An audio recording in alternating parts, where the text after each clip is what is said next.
Good afternoon.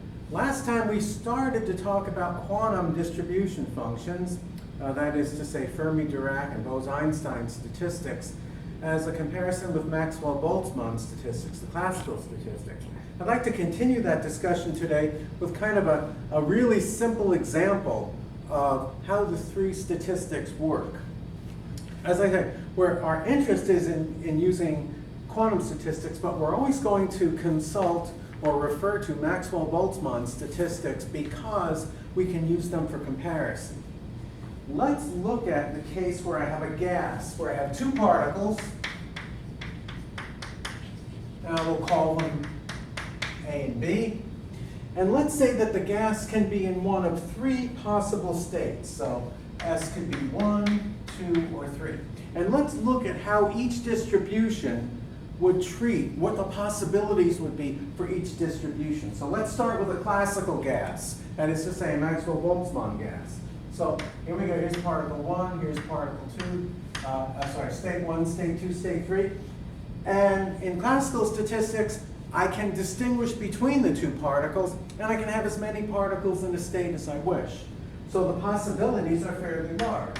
I can have both particles in each of the three states. And I can have a situation where I have one particle in two of the three states.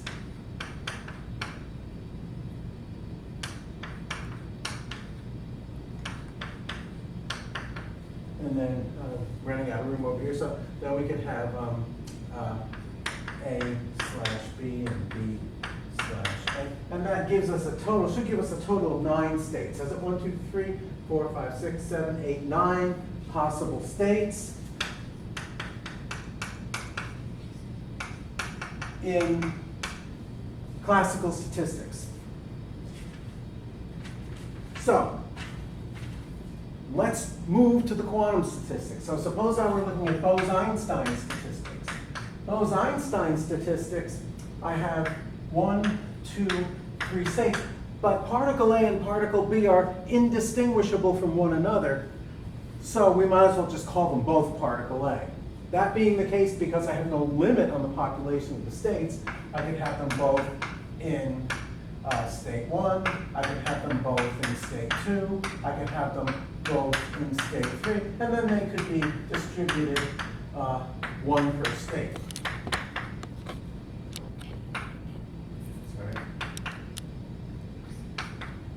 Like so. So in this case, I have 6 possibilities. Thirdly, let's talk about Fermi-Dirac statistics. Fermi-Dirac statistics, the particles are also indistinguishable. I'll just refer to them as particles A. However, there's a limit of 1 particle per state when I use Fermi-Dirac statistics. Therefore, I've only got 3 possibilities. They can either be in states 1 and 3, they can be in states 1 and 2, or they can be in states 2 and 3. That's it. Those are the only choices you have. For further examination, let's define the quantity C, to be the probability that 2 particles are in the same state, divided by the probability that 2 particles are in different states. And so in the case of Maxwell-Boltzmann, C turns out to be 3 out of 6, or 1/2. In the case of Bose-Einstein, we have 3 out of 3, or 1, and of course in Fermi-Dirac none of them can be in the same state, and so that's just going to be 0. So what that says is that the particles tend to bunch together more in Bose-Einstein statistics than classical statistics, but they are farther apart in Fermi-Dirac statistics as compared with classical statistics. Okay, so that's a really simple illustration of how we can compare the 2 quantum distributions to the classical statistics. Let's do this in a little bit more sophisticated way. Let's look at very briefly, the wave function might look like. So let's say little psi sub s of q is a one-particle wave function for a single particle with coordinate q in state s, okay? And then let's talk about capital psi being the state for the entire gas. So it's a wave function for the entire gas. And psi is a one-particle function, okay? Since the particles are not interacting, let's write capital psi as just a product of all the one-particle wave functions. That's simple enough. Now let's look at what the three statistics, how they would view the wave function. So first of all, let's look at Maxwell-Boltzmann statistics. You have no symmetry requirement on psi if I exchange particles, where that is going to be an issue with Bose-Einstein and Fermi-Dirac, as we stated last time. So a complete set of wave functions, capital psi, would be the 9 functions that look like psi sub I of QA, psi sub j of QB. And that would get 9 functions multiplied together. In Bose-Einstein statistics, we have a symmetry requirement. It says that psi must be, capital Psi must be symmetric under particle exchange. So what has to happen there is I can write then, I'm going to get 3 wave functions that look like psi sub I of q of a times psi sub I of q of b, because they're same particle in both states, for I equal 1, 2, and 3. I will also get 3 functions of the form psi sub I of QA, psi sub j of QB, plus psi sub I of QB, psi sub j of QA. So that's a symmetric wave function, and Bose-Einstein requires symmetric wave functions. So I've got 3 here, and I've got 3 from here. These 3, of course, are when they're in the same state. These 3 are when they're in different states. Finally, in the Fermi-Dirac case, it's quite simple. Psi, capital Psi, must be anti-symmetric when I exchange 2 particles. Therefore, I have something that looks like this. I have psi I of QA, psi j of QB, minus psi I of QB, psi j of QA. So this illustrates the symmetry and anti-symmetry of the wave functions for each of those 3 cases. That's a nice representation, but it's probably more interesting to see, okay, how do these guys work? How do these statistics work? So I'm going to formulate right now a statistical problem. And we're going to essentially solve it with all 3 distribution systems. And then we'll go deeper and deeper into the systems themselves. So here's the statistical problem. I have an ideal gas in a container. The container has a volume V. It's in equilibrium at some temperature T. The possible quantum states of a single particle could be R, it could be S, could be any letter I like. The energy that's of a particle that's in state R would be E sub R, and for S it would be E sub S. The number of particles in state R, I'm going to call that N sub R. And I'm going to talk about the possible quantum states in the entire gas. So for the entire gas, I have some capital R number of quantum states. The total energy I would expect for that gas would be just the sum of all of the energies of the individual states and particles in those states. And so I can write that as sum over r, n sub r, e sub r, summing over all accessible states. And of course, the total number of particles, by the same token, I would expect would be the sum of all the particles in each state. Not a big surprise here. Moreover, because it's going to be very interesting to me, I want to know, how could I write the partition function? The partition function for the whole gas I could write as sum over capital R e to the minus beta e sub r, which I could write as the sum over r e to the minus beta n1 epsilon 1 and 2 epsilon 2, all the way up to however many I have in the gas, how many states. Now, suppose I have a given state. Suppose I want to call S the state that I'm interested in. If I want to find the mean number, again, this is not anything new compared to what we've been doing, but suppose I want to find the mean number of states in state S, mean number of particles in state S, I'm sorry. That's just going to be the sum over R, n sub S, e to the minus beta n1, epsilon 1, n2, epsilon 2, all the way up.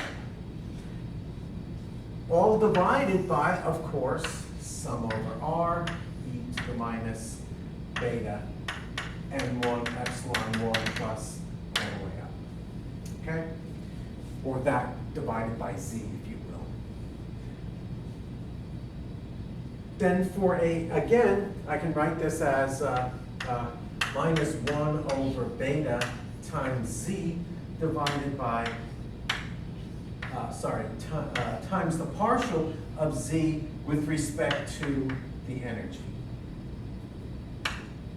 Okay? So that is my mean number of states. I can write that according to the way this is written. This is a logarithmic derivative, as it were. So for any given state, I can write this in a shorthand fashion, minus 1 over beta times the derivative of the log of z with respect to the energy in states. Okay, so that's a nice expression, because what we're going to want to do is use these three statistics to come up with mean number of particles in a given state, and also mean energy and possibly entropy and other things as well. Those are coming down the line.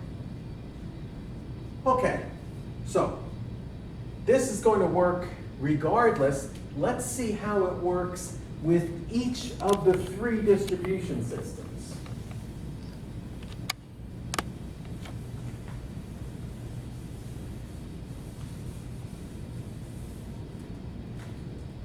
So first, let's start again with Maxwell-Boltzmann.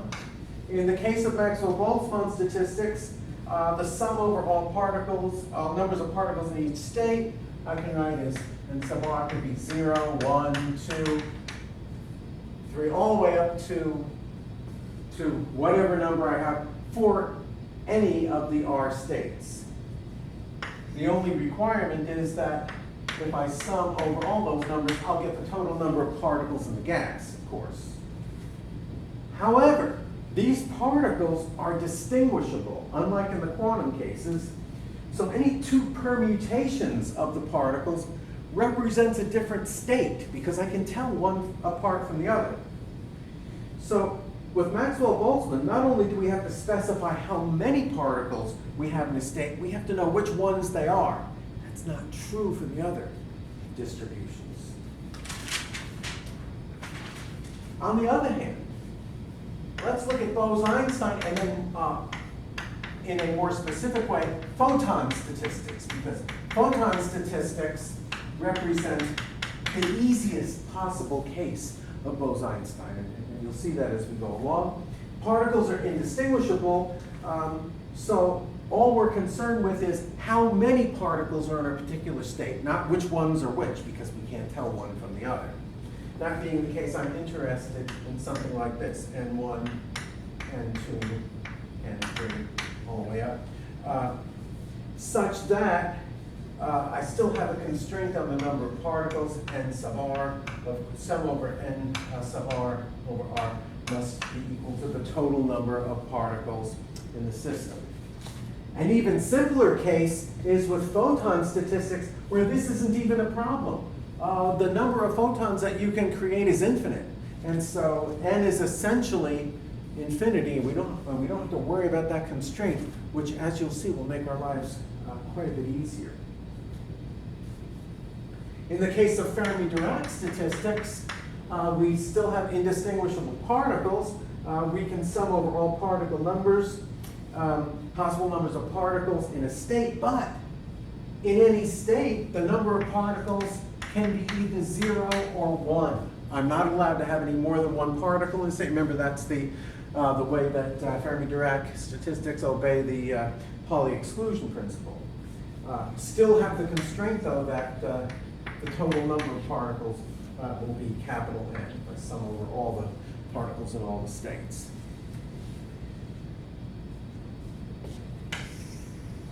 What we want to do now is let's derive the distribution functions. That is to say, how can we derive for each of the type of statistics the mean number of particles in a state? So, first thing we want to say, when I'm going to do the quantum distribution functions,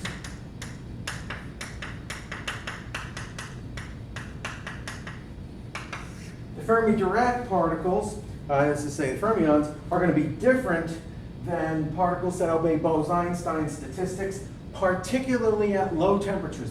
By the way, if you go to high enough temperatures, all three statistics will be virtually the same. So in this case, let's consider a gas of capital N particles where the lowest possible energy has some value E1. Okay?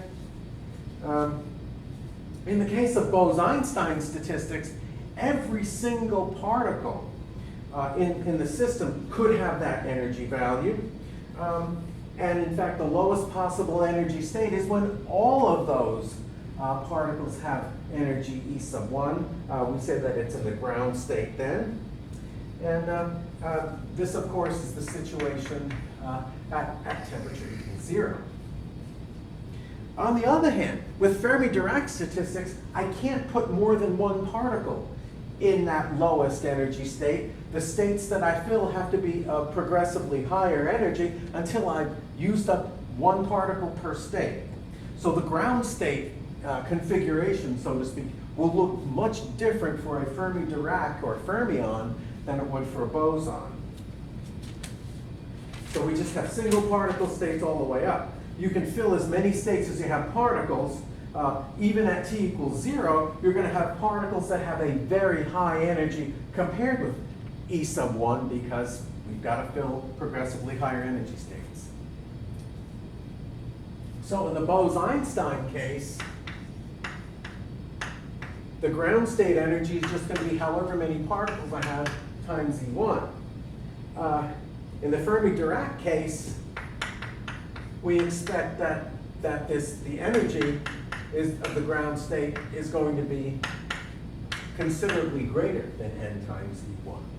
That's all because of the Pauli exclusion principle. Now, I'm going to write down, in fact, we did this before. If I want to calculate the mean number of particles in a state, I can write it in this manner. This will work for any of the distribution systems, but I'm going to play a little bit of a trick. And I'm going to just factor out, in the case of the mean number of particles, and at n sub s, I'm going to factor out, and I'm going to write it this way, the sum over n sub s times n sub s e to the minus beta n sub s e sub s times the sum over all the rest of the particles in the gas, n1, n2, everybody but n sub s. And here, e to the minus beta n1 epsilon 1 plus n2 epsilon 2 plus all the way up except for n sub s, e sub s. I'm going to divide that by e to the minus beta n sub s e sub s. Again, factoring the bottom and leaving this term the same, n2, etc. e to the minus beta n1 epsilon 1, n2 epsilon 2. And notice immediately that I can write this, I can rewrite this expression as minus 1 over beta times d e sub s of some e to the minus beta n sub s e sub s divided by some e to the minus beta n sub s e sub s. Notice I'm summing over n sub s here, summing over n sub s here. Notice these other guys have all canceled one another.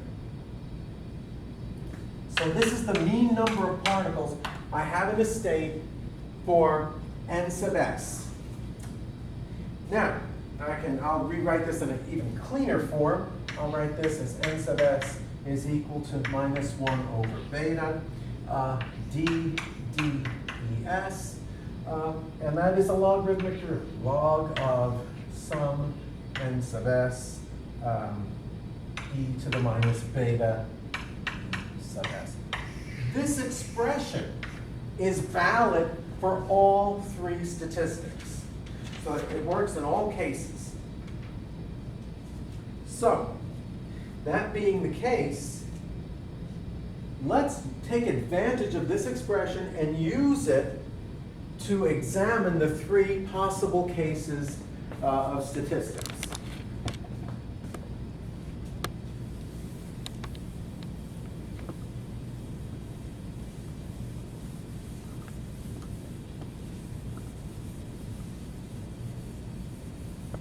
I'm going to start with the simplest possible case, Bose-Einstein statistics, but the photon statistics portion.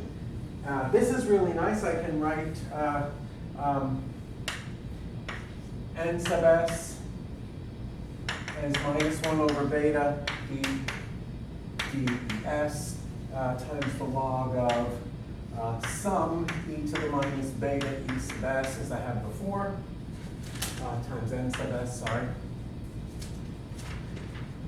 But I can sum this thing because it's an infinite sum. N in this case is not constrained, so this goes from, this is n sub s, all the way to infinity. This is an easy thing to do. That sum, the sum of this series, I can write as 1 plus e to the minus beta e sub s plus e to the minus 2 beta e sub s, and so on. And the sum of that series is well known. It's 1 over 1 minus e to the minus beta e sub s.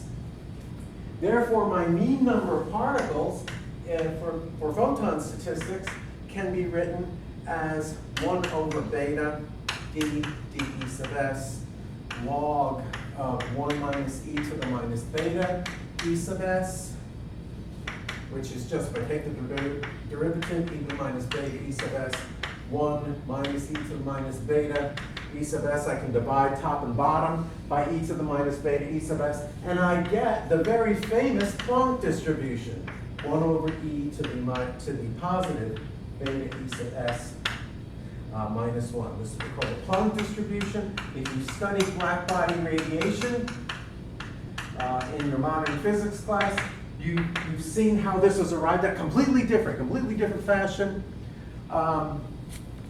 where they showed you how Planck arrived at this by combining two different equations and sort of finagling his way to make the expression work. He didn't have the benefit of quantum mechanics or quantum statistical mechanics in 1902, and so now we can show you from a purely statistical method, you can derive the Planck distribution just easy as possible with no finagling or interpolating or anything like that.